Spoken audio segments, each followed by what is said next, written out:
नमस्कार, India news digital platform पर आप सभी का स्वागत है। आपके साथ में हूं वंदना राष्ट्र। आज हनुमान जयंती है। सबसे पहले आप सभी को बधाई। हनुमान जयंती के अवसर पर पूरे देश में धूमधाम से शोभा यात्राएं निकाली जा रही हैं। अलग अलग तरीके से अपनी आस्था का प्रदर्शन हनुमान भक्त कर रहे हैं। कोई रेत पर उनकी कलाकृति उकेर रहा है तो कोई अलग ढंग से भगवान हनुमान को प्रसन्न करने की कोशिश कर रहा है। इस बीच तुलसीदास का एक बार फिर से जिक्र हो गया। हालांकि तुलसीदास की चौपाइयों को लेकर खूब बवाल भी हुआ।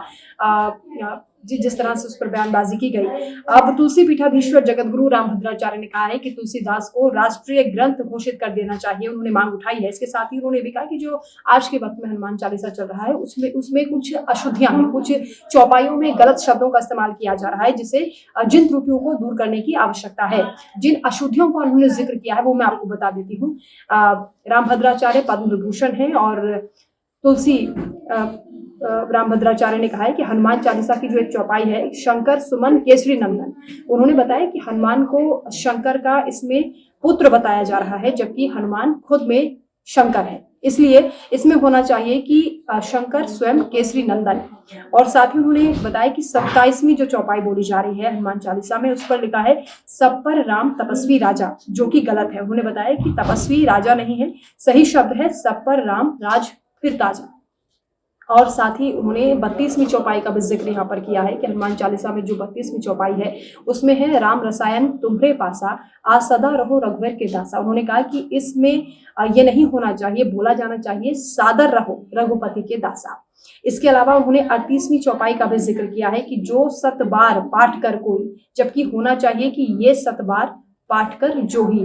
तो ये अशुद्धियों का जिक्र उन्होंने किया है कि चौपाइयों में तुरंत तब्दीली होनी चाहिए। आज के समय में जो त्रुटियां चल रही हैं उन्हें दूर किया जाए। इसके साथ ही रामचरितमानस को उन्होंने कहा है कि राष्ट्र ग्रंथ घोषित किया जाए और 2024 में उनका मानना है कि मोदी सरकार एक बार फिर से सत्ता में आएगी और रामचरितमानस को, जैसे कि उनकी मांग है, उसे राष्ट्र ग्रंथ घोषित किया जाएगा। और साथ ही उन्होंने ये मांग की है कि संसद में इसे बाकायदा इस प्रस्ताव को पारित कराया जाए।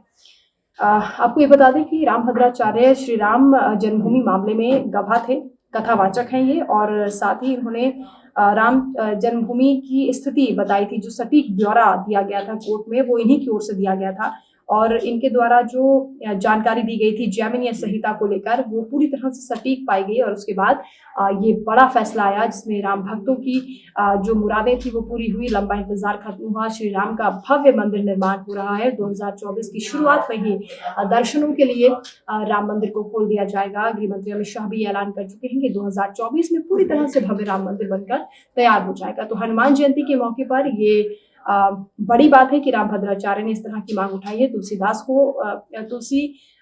की लिखी हुई रामचरितमानस को लेकर उन्होंने कहा कि इसे राष्ट्रीय ग्रंथ घोषित कर देना चाहिए।